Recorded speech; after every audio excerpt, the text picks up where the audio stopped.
Nå skal jeg vise subtraksjon der vi har et heltall og et desimaltall. Setter stykket opp slik at tallet står under hverandre. Passer på at enerne blir stående under hverandre. Og jeg fører på, komma og nuller, slik at de to tallene har like mange desimaler. Så trekker jeg fra på vanlig måte. 0 minus 3.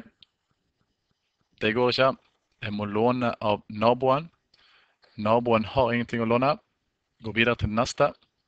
Låner en derfra, som gir 10 til naboen, og låner en av disse slik. Da har vi 10 minus 3 blir 7. 9 minus 4 blir 5. Komma faller ned. Og vi har 5 minus 2 blir 3. Og 2-en faller ned hit. 26 minus 2,43 blir 23,57.